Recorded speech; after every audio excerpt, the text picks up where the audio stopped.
before the network problem came in, I was saying that we have gastrin and acetylcholine, which can stimulate acid secretion from parietal cells. And we have these two same people indirectly stimulating histamine, and this histamine goes to bind H2 receptors on parietal cells, and this provokes acid secretion. So if you're a pharmacologist, either you block these two, or you can come and block the histamine, okay, on on the receptor, histamine 2 receptor. So we have drugs like cimetidine, ranitidine, famotidine, which we normally use in blocking histamine 2 receptors. We'll go into details and you will enjoy it. So we move on to the next slide. So here is just a simple picture of the stomach lumen. Now within the intestine is called fundus, okay? And outside the intestine is the lumen, okay? So within the cells, that's where we have the acetylcholine coming from the enteric nervous system. If you've done the central nervous system, which we will do, you realize that acetylcholine plays a major role in the parasympathetic nervous system, which helps in communication, okay? So this acetylcholine, you remember, and gastrin can directly act on the parietal cells to produce hydrogen ions. Okay, so the H plus here is hydrogen ions. Please, can you all see the cursor, the mouse? Yes, Doc. Can you see the mouse here? Yes. No. Okay, so this is the mouse on the parietal cell. Can you see the parietal cell? Can you see the parietal cell? Yes, Doc. Yes, Doc. Yes. Very good. Yes. So that's where hydrogen ions are produced. Okay, and it comes into the lumen and therefore can be acid destructive. Okay, so here, please, let's look at number one, how we block it. We pharmacologists block it. So you remember I said that acetylcholine combining with gastrin can go and stimulate histamine. Okay, they will go and stimulate the enterochromaffin-like cells to produce histamine, and this histamine goes to bind H2 receptors, and due to some cascade of events, more H plus is produced. So as research pharmacologists, we can use number one, which is H2 antagonist drug, to go and bind or block H2 receptor from being bound to histamine. So we can give H2 antagonist to block this side, and therefore we assume hydrogen ions are not produced. Okay, now you remember acetylcholine and gastrin, which can indirectly bind to M3 here and indirectly bind to M1 to stimulate the enterochromaffin-like cell, produce histamine, and therefore lead to hydrogen production. We can block the acetylcholine directly. So we use anticholinergics to block the acetylcholine, which is, from the enteric nervous system arm. It's located at my top left corner, the enteric nervous system. Okay, so that's number two. We can use anticholinergic. Number three, we can also use misoprostol. And I know many of you, especially the ladies, after that match, you go and take it, trying to avoid certain things.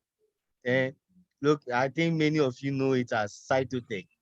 So misoprostol, okay, is a prostaglandin E analog, And like I said, prostaglandins help with the production of mucus, okay?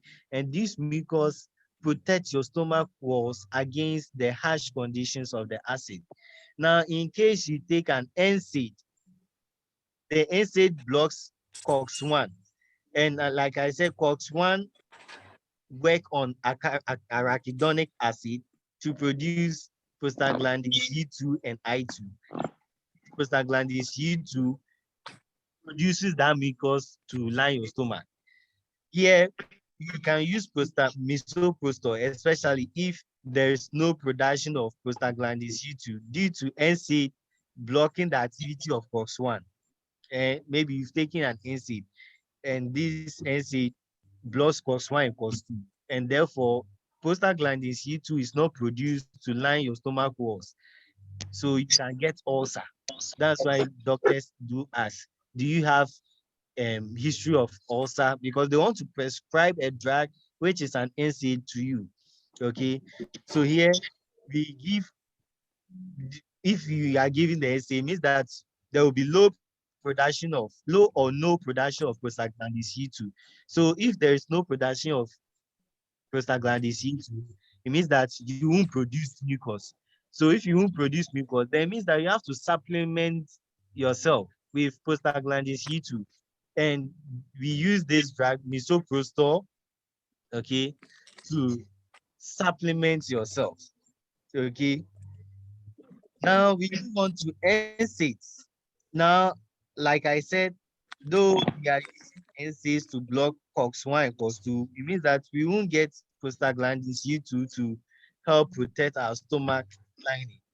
So here, it is more preferable to use drugs selectively to attack only COX-1, because COX-2 can lead to a production of prostaglandins C2 and I2. So we have drugs like celecoxib, which I earlier mentioned, to actually block the COX-1, which can prevent inflammation. Okay, like I said, this prostaglandin C2, though it produces mucus, it has its other prostaglandins which leads to inflammation. So we don't need the inflammation, we need a better mucus part. So what do? We just block COX-1 selectively, celecoxib. Okay. Here there is a new study. At first we thought NSAIDs can block only COX-1, but there is a new study which have shown that NSAIDs blocks both. So it's better to use drugs which selectively look at COX-1. You should write celecoxib for me instead of NSAIDs. Now we move on to number 5. So please, I've numbered them. Okay, so one is histamine blockers, which occurs here, number 1. Number 2 occurs um, by giving anticholinergic block acetylcholine. Okay, number 3 is when you supplement with misoprostol, which is a prostaglandin analog. Number 4 is when we target only the COX-1 arm, okay, leaving the COX-2, which will give us the sweet mucus production. Okay, and number 5 is here, which is close to the acid destructive part, is number 5. So here we employ the use of proton pump inhibitors. So here we have a pump, which is the ATPase. It pumps hydrogen into the lumen, okay, and this makes it very dangerous. So what do? We have to inhibit that activity, and here we use the proton pump inhibitors to stop the influx of hydrogen into the lumen of the stomach. Also, we have the luminal coating, which is the sucralfate. For that, it's what? It coats the lumen, okay? So it gives an additional protection from the gastric acid. Also, we have the bismuth or antibiotics to cater for any bacterial infection, like the Helicobacter pylori. Okay, so we have number 8 being the octreotide, okay, which blocks the somatostatin receptor, okay, which will can stimulate enterochromaffin like cell and therefore produce histamine and then lead to a cascade of events producing hydrogen and therefore becoming destructive in your stomach. Please, I hope it's clear. All right. So this is just a recap. So here, drugs that inhibit acid secretion. You remember I said we can use histamine receptor antagonists like cimetidine, ranitidine, okay, famotidine. We have proton pump inhibitors like omeprazole, esomeprazole. We'll talk about it all into details. We have prostaglandin analogs like misoprostol. Many of you have seen it before. Muscarinic receptor antagonists. We have atropine, scopolamide. We'll go into details. So now we move on to the cytoprotective agents. So we have sucralfate, okay, which protects the cell, okay. We can also look at eradicating the Helicobacter pylori using antibiotics, eh, bismuth. This has been found to be effective in peptic ulcer treatment. We can also have neutralizing agents, antacid. Mm. Many of our drugs that we take, normally visit the pharmacy shop, you complain of, dyspepsia, they just recommend antacids for you. But remember, antacids are short acting, okay? They are short lasting. They don't keep long. They don't last for long compared to proton pump inhibitors, which when you take, it can last for long because it has binding power, okay? And it can help prevent peptic ulcer, the production of blocking the production of hydrogen into your stomach lumen. Okay, so now let's start with the neutralizing acid. So we use antacid. Okay, antacid is mostly against acid. So mostly it's basic in nature. Okay? Now these agents chemically neutralize stomach acid. So here, because it's basic in nature, when the pH is low, it's highly acidic.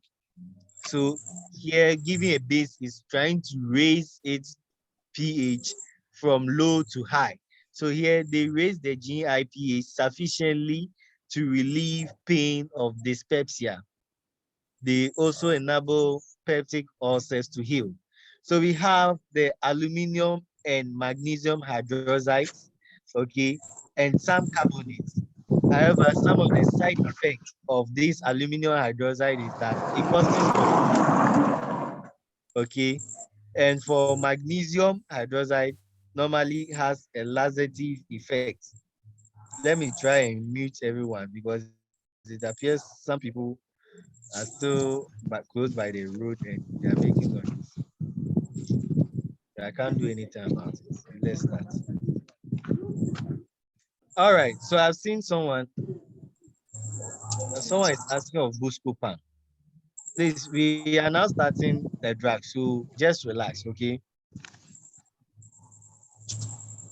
So we'll talk about it when we get there. Can you mute your microphone? So those, please mute yourself, okay? Mute yourself. All right. So let's start with the aluminum hydroxide, okay? And here we are dealing with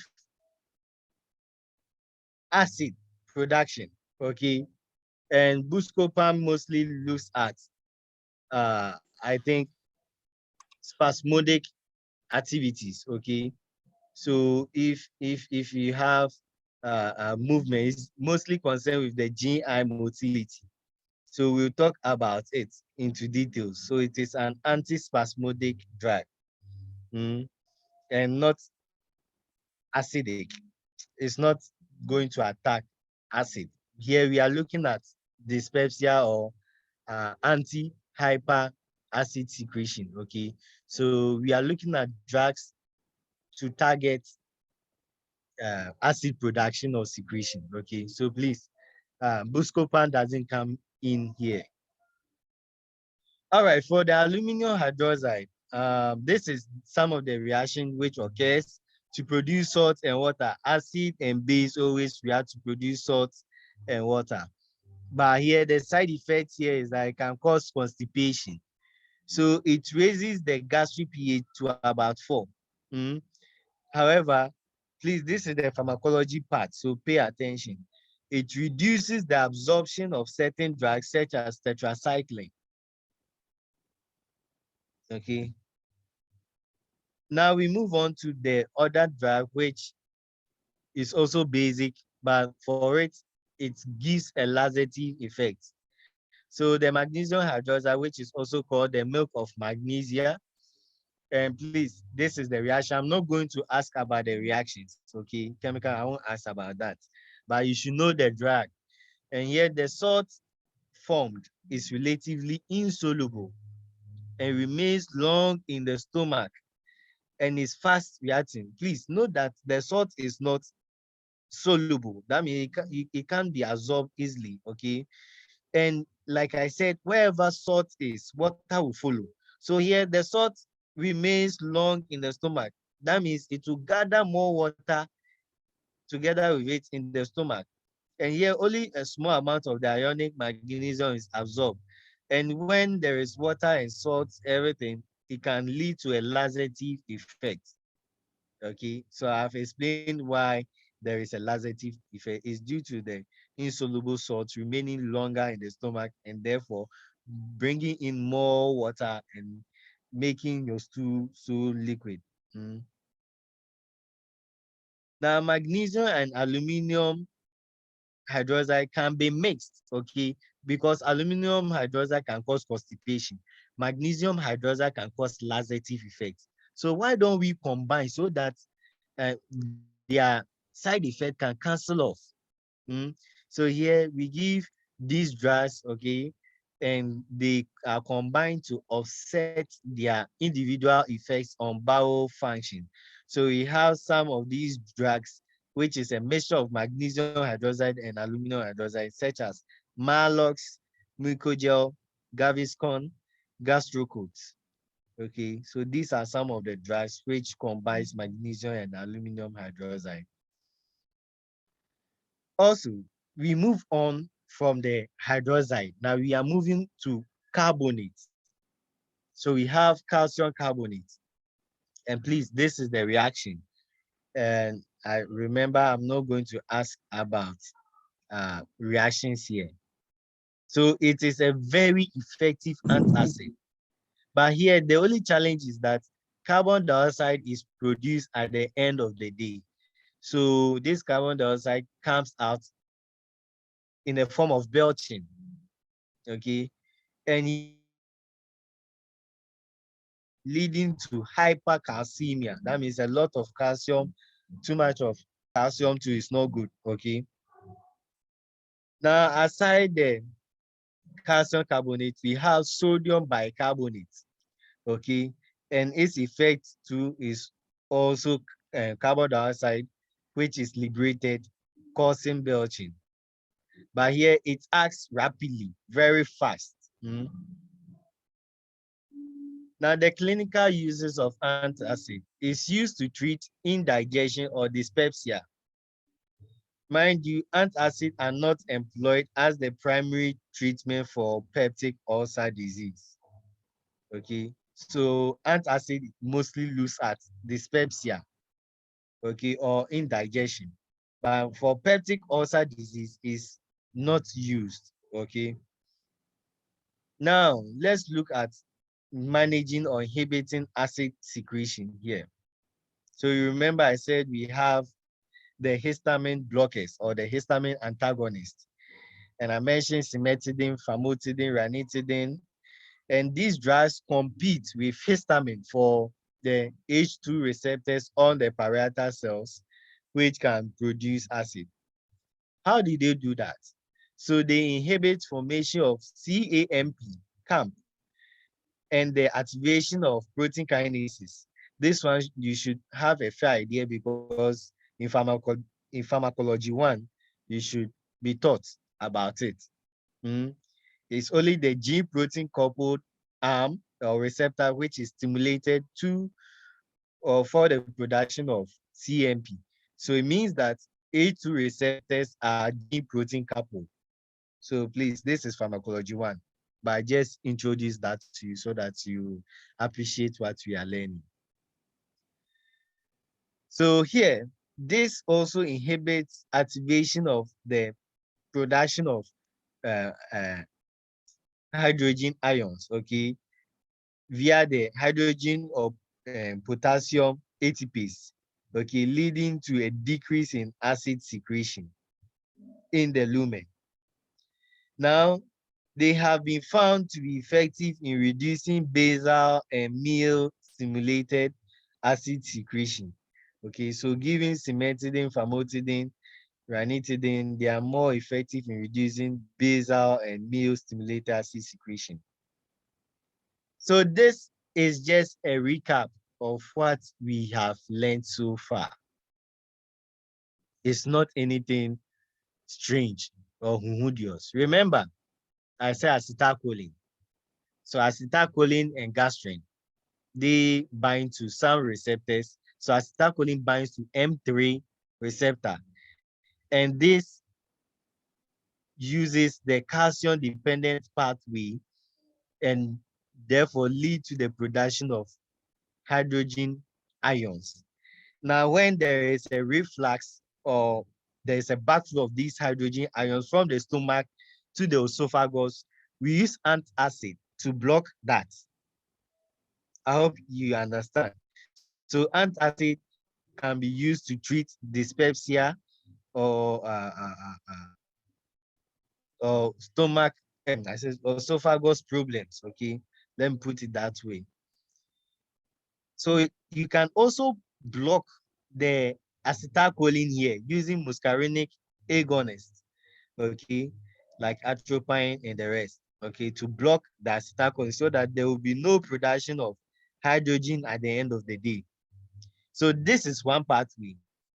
The other pathway is that this acetylcholine and gastrin can also stimulate histamine production on the enterochromaffin-like cells. And this histamine will come and bind to the A2 receptor. But for them, because A2 receptor is a gene protein couple, it increases CAMP. Okay. So here, well, if you use an A2 antagonist, it causes a reduction in CAMP production and therefore lead to the reduction in hydrogen release. But please, they use the CAMP dependent pathway just because the A2 receptor is a gene protein couple. All gene protein coupled receptors deals with CAMP. At the end of the day, it's either they produce CAMP or they reduce CAMP. When they produce CAMP, it means that it leads to contraction in depending on the kind of cell they found it finds itself. But here in the case of GIT, it causes the production of H class, which we don't need it, okay? Also, so we can give an A2 antagonist like cimetidine, famotidine, and the rest. Now we have the NSAIDs. You remember I said the NSAIDs block COX-1 and COX-2. So at the end of the day, when they block COX-1 and COX-2, it means that there is no production of prostaglandins C2 and I2, which this prostaglandin C2 function to produce mucus to line your stomach, to protect your stomach walls from the harsh conditions of the acid. So if you take acids, you get reduced production of prostaglandin C2 and consequently reducing mucus production. So when that happens, you can administer misoprostol because prostaglandin levels are low. Misoprostol are just like prostaglandin E2 analogs, okay? So when you take them in, it goes in there and then gives you the mucus effect as if the normal natural prostaglandin should be there. Okay, so we can also take misoprostol and that will give you the lining of the stomach. Okay, all right. So we spoken about the muscarinic and the acetylcholine. Acetylcholine we can block using the anticholinergic drugs. Okay, now we can aside the left arm, let's move on to the right arm. You can also block the production of these hydrogen ions via the using the proton pump inhibitors. So you can allow these people to they produce whatever you want to produce, but at the end here we will block it using proton pump inhibitors. So here we have omeprazole, esomeprazole, and a lot. Okay, and these proton pump inhibitors are mostly long-acting drugs because when they bind, it takes long, okay, for the effect. No, that's it, like it takes longer time, okay, for you will feel the effect for a longer time. That's what I mean. While the antacid is very short acting. So mostly after taking an antacid, you can even take it again because it's short acting. Okay, it doesn't take long for the effect to die well off. Okay, so it's antacid is very short acting, but proton pump inhibitors are long acting. Now, in the case of the Helicobacter pylori, which we all know is a bacteria, it's a serious bacteria.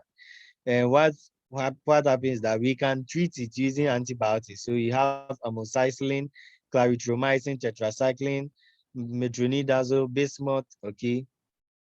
Oh, who is writing on my thing? All right. So aside targeting the Helicobacter pylori, you can also give a cytoprotective activity of the lumen. So here we have sucralfate, okay, carbinazolone, okay, and what it does is that it gives a cytoprotection, okay, of your stomach. Mm. So with the histamine, the ability to reduce gastric also results in the reduction in pepsin, which often promotes tissue injury. Pepsin is not good. It promotes tissue injury, and histamine 2 with antagonist reduces the production of pepsin. Now, when using the A2 receptor antagonist, it reduces. Please, do you have any question? Is someone asking a question? That one usually we use. Please mute yourself. If you want to ask a question, you can let me know. Okay, so that I can go back. So with the H2 receptor antagonist, it reduces the levels of intrinsic factor, but not to the extent of reducing vitamin B12 absorption. So here we have drugs such as cimetidine, ranitidine, famotidine, nizatidine. So mostly H2 receptor ends with tidine. Okay, please, I can ask questions and then I will just select the odd one out and then use someone's name, Nick Tidin. Okay, since we have Nick Danso in our class, I just use his name, Nick, then I'll add the Tidin to it to see if I can confuse you people. And if you think you know Nick and therefore you select Nick, he would that Tidin, then it's likely that you have to select Nizatidin. Now let's learn about the pharmacokinetics of H2 receptor antagonist. Okay, please, I've been signaled that I have 10 minutes more remaining. So afterwards, I'll share the link again, then we all join, okay? All right, Doc. So these drugs are well absorbed from the GIT, from the gut. They undergo various degrees of biotransformation before being excreted in the urine. I hope you've learned biotransformation, pharmacology 1. Mm. So biotransformation, what it happens is that when you take in drug, it changes it to make it more polar so that you can easily urinate it from your whatever. If you're a guy, you know where you urinate from. If you're a lady too, you know where you urinate from. Okay. And the duration of action of these drugs are considerably long. Okay. Hence, they can be administered once or twice daily. They are used to treat several conditions associated with excessive acid production, which include dyspepsia, peptic ulcers, and GERD. Okay. Now, cimetidine, some of the adverse effects here is that it has a weak anti-androgenic activity. So what it means is that if you're a man and you take cimetidine, you start developing things like woman. Okay, before you realize you've become a woman. So it may cause gynecomastia in men. So that's the only effect, side effect or adverse. Please, you should know the difference between an adverse effect and a side effect. Okay, so this is an adverse effect, and this effect is less common with other H2 receptor antagonists. Now, since cimetidine it causes a man to look like a woman, let's look at its drug interaction, how or what it does when it gets to the liver. You know, the liver contains metabolic enzymes. So cimetidine is a known inhibitor of CYP450, that's cytochrome P450 enzymes. So we have some being 2C9, 2D6, and CYP3A4. Cimetidine can block all of them. So if you take a drug together with cimetidine, that drug, if it's a prodrug, it cannot be metabolized by this enzyme. And you know what prodrugs are. Prodrugs are drugs which are inactive, but as soon as they encounter metabolic enzymes, they become active, and therefore they can go and bind to the receptor and then give you the response you want to achieve. Please, this is pharmacology one, but I've intentionally decided to explain it further so that you understand. These isozymes are involved in the metabolism of numerous drugs such as warfarin, carbamazepine, phenytoin. Okay, the dose of these drugs would have to be reduced if administered concurrently with cimetidine. Otherwise, it can lead to toxicity because the drugs will get in there and wouldn't have any enzyme to clear it from the system. So when you take in more of these doses, rather it will lead to toxicity levels because more of these drugs are being piled up and there are no enzymes to break or to make it less more polar so that you can easily secrete it out. Now let's move on to the proton pump inhibitors, which is the drug which deals with the H and K ATPase system. Now these drugs form a covalent disulfide link with a cysteine residue in the proton pump. So they block the proton pump activity by forming a covalent disulfide link, okay, with the cysteine residue in that proton pump. This enables the drugs to irreversibly inhibit proton pump, and the process then leads to decrease in gastric acid secretion for an extended period of time.